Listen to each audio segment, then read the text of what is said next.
Welcome back out to the shop. My name is Mark. This is the Malarkey Taylor channel.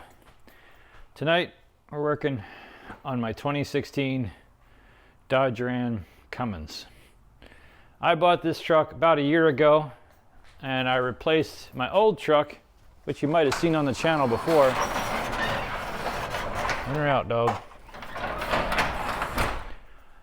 I bought this truck because my old truck needed work and I really wanted to keep working on other things and not working on my primary mode of transportation. But I didn't buy the new stuff because I couldn't afford the new stuff and I could afford this. And as it has it, it now needs some work. Even though it is getting close to spring, I've been having troubles with this truck all winter where the heat does not quite work right. So I'm going to cut to a video that I shot earlier this winter, or late winter. I'm in early spring. Cut to the video. I'm going to demonstrate this problem, right? So it's 17 degrees out. The coolant temperature is 190 degrees. So we have plenty of coolant temperature. But if I put this on here, turn this on, get the air coming out of this vent, the air coming out of there is 55, 60 degrees. Whereas over here, a little bit warmer, like 75, 77, 80. Over there, a little bit warmer. But like over here,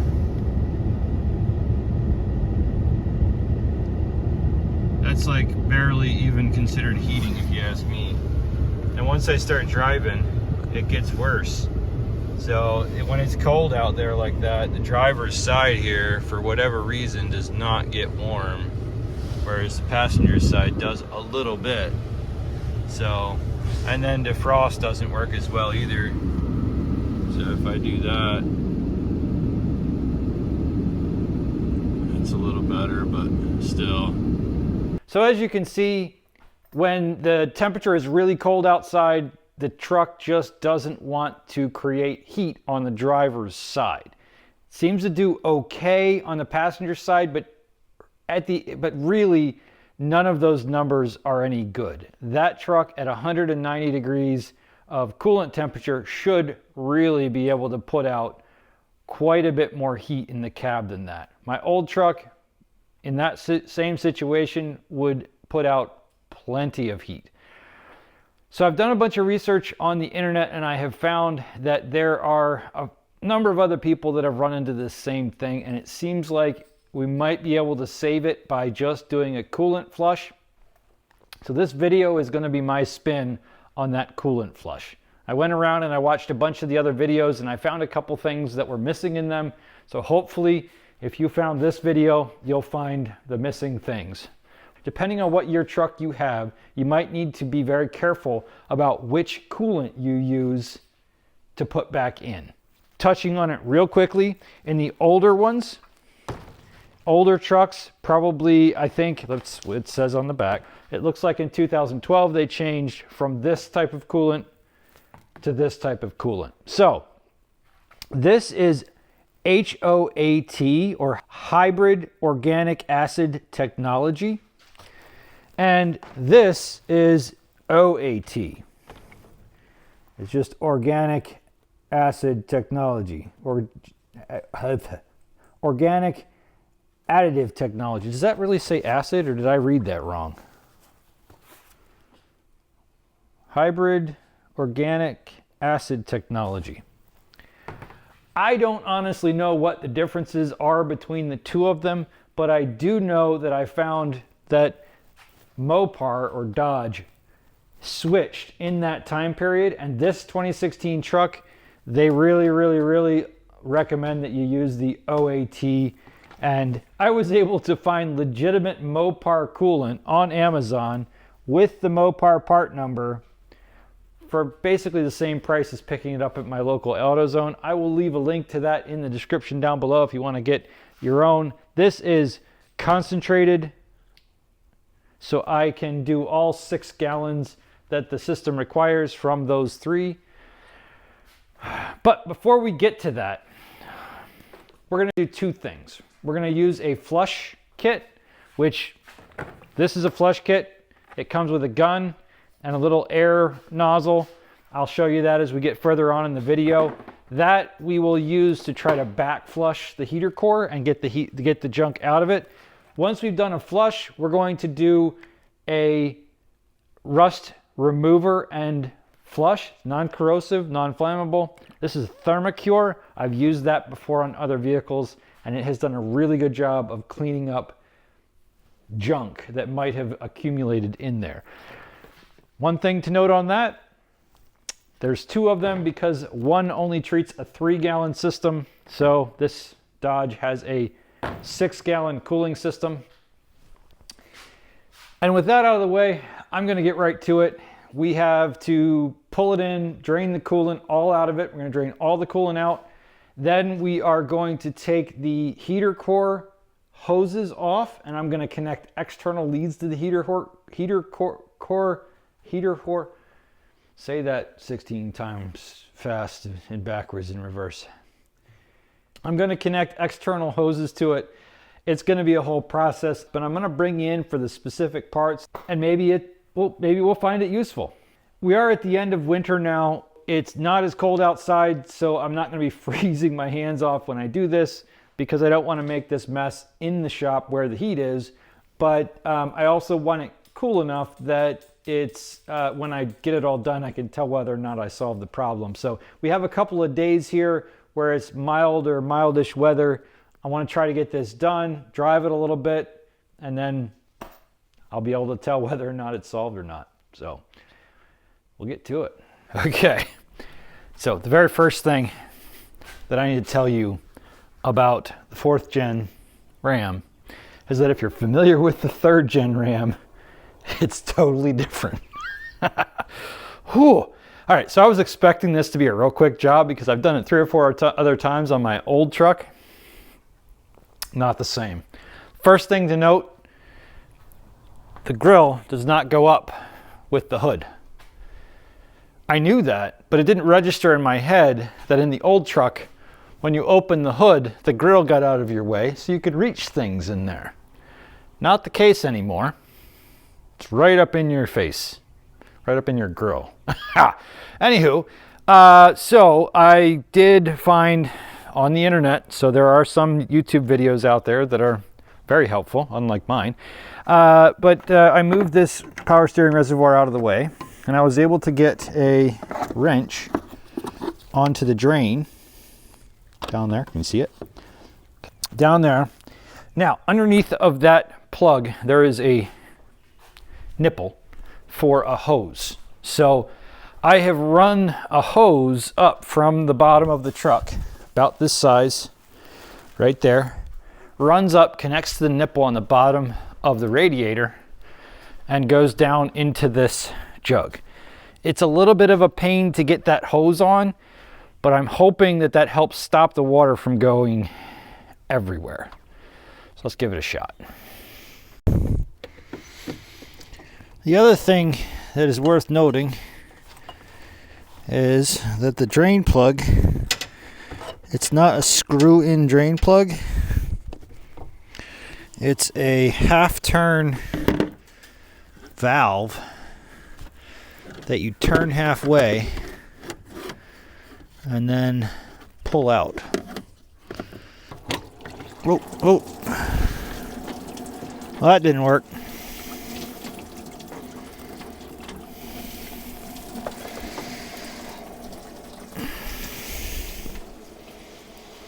Did not go as planned.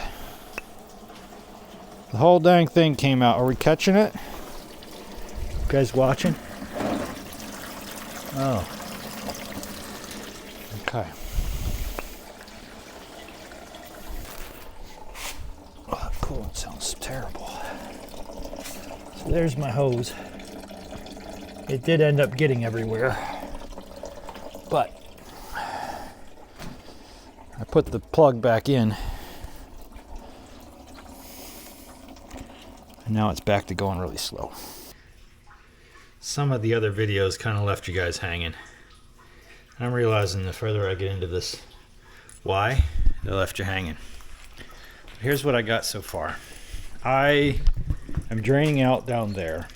pretty nasty stuff coming out of this. I can hardly believe that it's this bad coming out of a truck that has less than 100,000 miles on it. This thing has 93,000 miles on it. And that is about nasty, nasty stuff. Oh. And then on top of that, I'm starting to take some of the heater lines off. And I look down in here, and that's nasty. And then these lines are just absolutely gross. I'll put this into perspective for you. A couple weeks ago, I did a video on my wife's Mercedes. I'll put a link up in the corner. I had to do coolant lines, the top and the bottom coolant lines, because it started leaking. That car has 211,000 miles onto it, and it's twice as old. So this is a 2016, that's a 2008. I drained the coolant out of it. It's the first time I've drained the coolant since I've had it, which is about 60,000 miles. It's probably been replaced at least once before, I think. I don't know. I'm the 5th owner of it, so it has not been well taken care of. It was clean. It was new compared to this. That is the nastiest. Now, I'm second guessing putting that back in it, to be honest with you. Wow. Wow. Anywho, this is what we're gonna do. We're gonna clean the radiator. We're gonna clean the heater core now. So I have these brass fittings that should about fit in there. So we're gonna take the line off right here for the bottom hose. We're just gonna stick that in there like that, so that we can put a. Oh yeah, you know what? I forgot to put the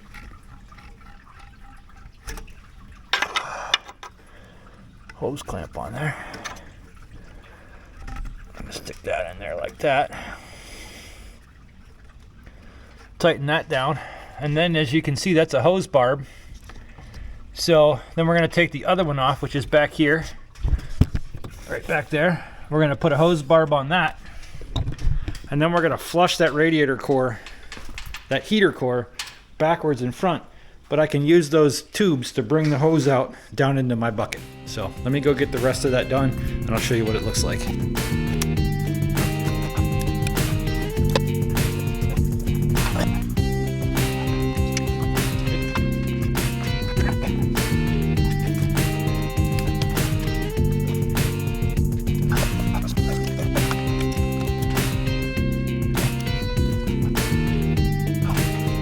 Got the lines run from the heater core lines all the way out here to the front of the truck. So this way I can access it all out here. I can get all the mess out here, hopefully keeping that area pretty dry. We'll see if it works. I've done this on other cars, like that kind of car right there, and this makes it a lot easier of a process. I even sometimes use a pump to circulate soapy water through them. But what we're going to try tonight is this guy, which this guy is a aerator tool thing, and I just added this hose on the end of it so that we can plug it into our regular hose. The water hose from the spigot comes in here, and then we hook an air line on there, and this is what it looks like when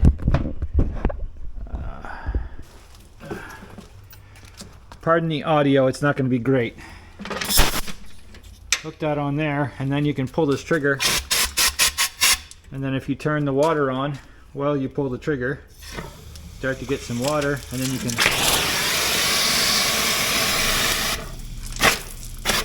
kind of make a big mess, is what I'm saying. Oh.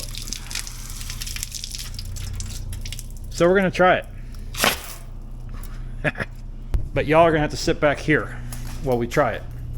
So I already got you all wet, didn't I?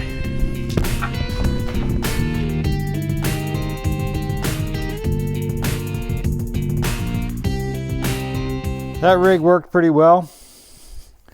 If you are expecting to do this and stay dry, you're not gonna stay dry. I am soaked wet. I got coolant, water, gross muddiness all over my other glasses. But here we are. So I have been able to run this machine and flush this out and get most of the dirtiness out of it. So I'm going to put it all back together now. Take those hose barbs out, put the coolant drain plug back in, close it all up, and I'm going to put water in it, just water, and Thermocure. So this stuff right here, it is a buildup remover. It's non-corrosive, but it does clean. So it's gonna go in there and it's just gonna clean this system. I'm gonna run the heat. I'm gonna drive it around. I'll probably put maybe 20, 30, 40 miles on it, something like that. Get it good and hot. Drive it through a couple of coolant cycles. Bring it back in, and we're gonna do this all over again. And then, depending on how it looks when it comes out, then I'll flush it as best that I can, and then I'll put the new coolant back in it. If it looks really bad when it comes out again, I might fill it back up with water, run it again another time, and then put the coolant in it. But this is a multi-day process, and I will bring you back in for the rest of that. But that's where we're at now. I'm just about ready to pull these guys back off of here, hook them back up where they need to go, and then start filling it back up with water. And I'll see you guys in a couple days, maybe, when I'm done with that process. Let's get to it.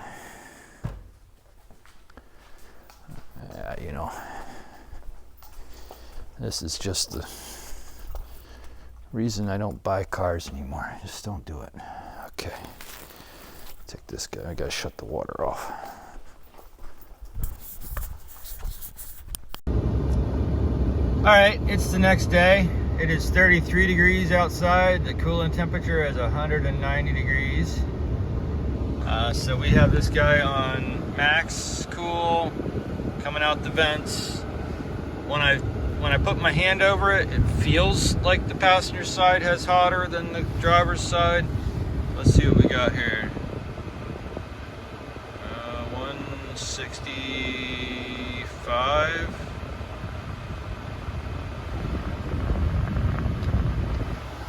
So we have some about 160, we'll call it there.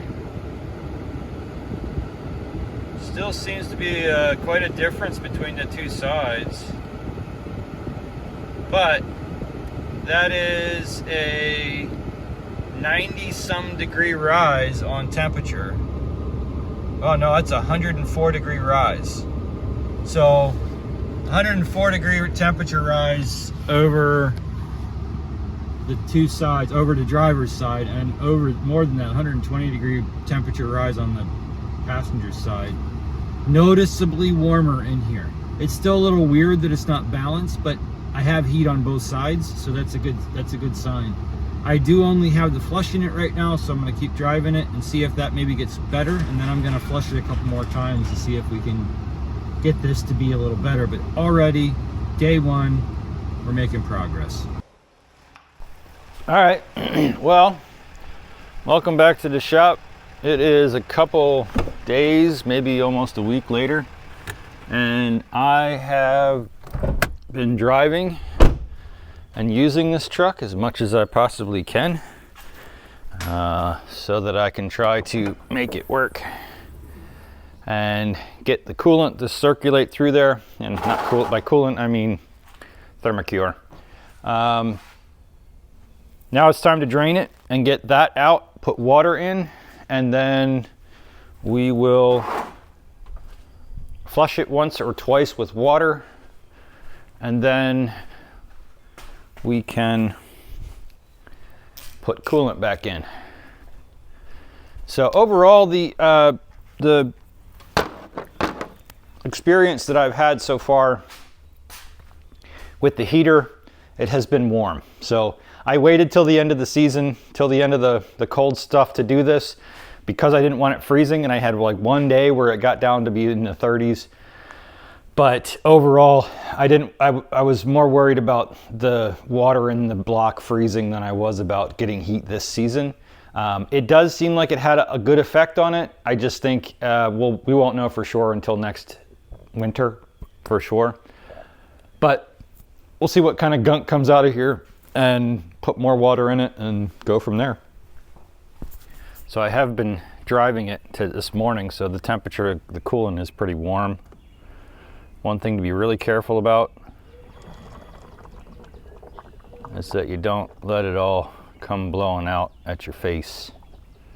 So I'm kind of letting the pressure off the system. It's probably maybe 150 degrees, 160 degrees, something like that right now. And I want to make sure there's no pressure in that system before I go opening that valve, because I don't want it coming all over the place and burning my hands and stuff. You know the deal. So I take this bolt out, move this out of the way just like we did before. Take that wrench, put that on the nipple on the bottom, and then down in there we go. But I showed you that earlier, so I'm just going to do it. And earlier in the video, when I was putting this stuff in, the Thermocure stuff, it was water and a very clear liquid, clearish liquid, maybe a little bit of a yellowish tint to it. It didn't have a particular smell. It didn't have a particular anything really. It was just like maybe a little bit slimy of fluid. But look at this.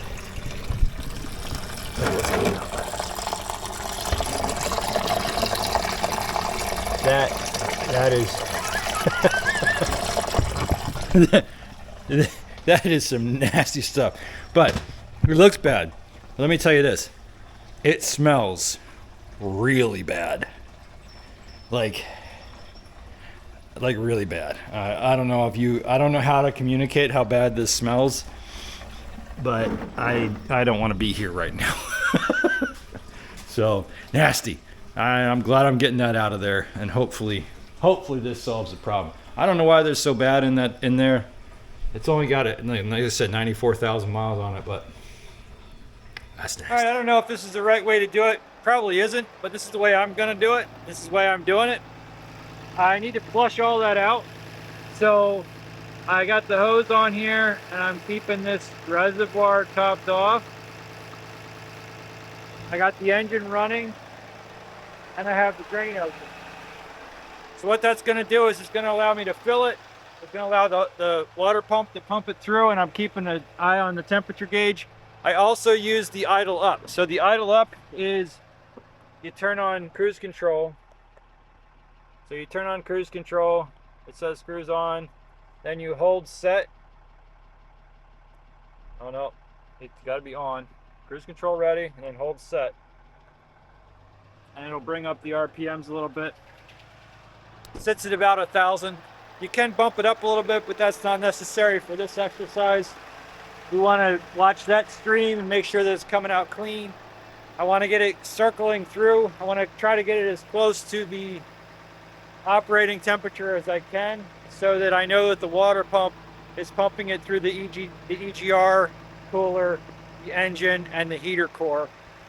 So that's what we're doing. Just kind of keeping this topped off. And this is just for the flushing. I'm gonna leave water in it. I'm gonna leave just straight water in it. I'm gonna drive it around a little bit. Then I'm gonna do this process 2 or 3 times until when I drain it out, it's clear. And then once I do that, I'll drain it out, I'll leave it out, and then I'll put the coolant and distilled water in.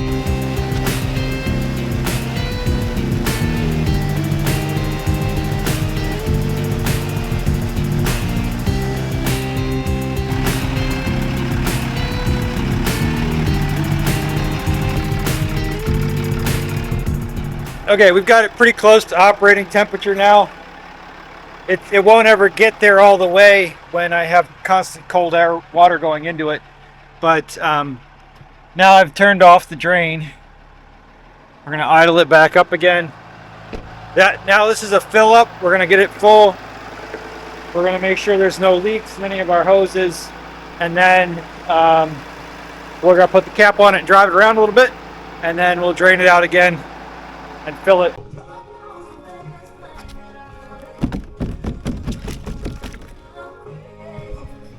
First flush. Drove for about an hour. On to the next one. Well, I figured it out a minute ago that is the 7th flush if you count the initial drain, the Thermocure, and then all of the subsequent fill and drain and fill and drain. That's the 7th time that I filled it up. Now we're a couple days after the last time I shot. I just got back. I drove this today and yesterday, flushed it the day before that. So we're going on about maybe, I think it's about 2.5 weeks now of running it, flushing it, running it, flushing it, and it's still coming out that dirty. But it is significantly improved over what it was, and I think 1 or 2 more and we're ready to put the actual coolant back in it. I'm glad I did this right. I really am. I think it needed it. I don't know what makes it that bad in there, but I think it needed it. We are back for what I hope to be the final round. Uh-oh, did it stop coming out? Oh yeah, I gotta open the top.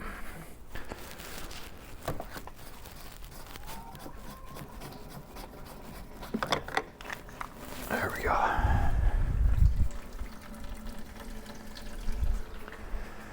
I hope this is the final round of this because I'm running out of time and I need to do other stuff with my evenings. But it's finally starting to come out of there. Not quite perfectly clear, but close to it, and I think that would be round 7 or 8, something like that, of coolant. Pretty clear. I'm gonna try and get that out of there, and maybe we'll fill it up with actual antifreeze tonight. Back out here with my helper. Hi. I think we're on the final stretch here. It's not perfectly clear. It's still a little bit gross and dirty, but I am at the point where I need to put this back together. So I'm going to go ahead and put the coolant in it and the distilled water, and then I'll probably revisit this in a year or two. I'm going to keep a close eye on it to see if it's getting dirty and mucky, and then maybe I will do another full coolant flush in X months or so, not 10 years or 9 years, whatever it's been here. But that's it. That's gonna be it because I'm done. I ran out of time. I got a couple things to do, and then it's time to go haul our camper for our first camping trip of the year. Are you excited for the camping trip? Yeah. Are you cold? Yes. Yes. What do you think about the coolant in the truck? Thumbs down. Yeah, I kind of agree with that. It's dirty. It's dirty. Well, that's going to do it for us. Thanks so much for stopping out. At the end, after we're done here, I'm going to post a video of the heater temps. So we're going to have a cold day tomorrow. I'll take it for a drive and I'll see what the heater says. But that's it for us for tonight. Like and subscribe. Like and subscribe. Have a great day. We'll see you next time. Bye. Morning. 26 degrees outside, 190 degree coolant temperature. Let's see what we got for heat coming out of here. All fresh coolant in there. Come on, here we go. Oh, we don't want diff, we want average. There we go. 130.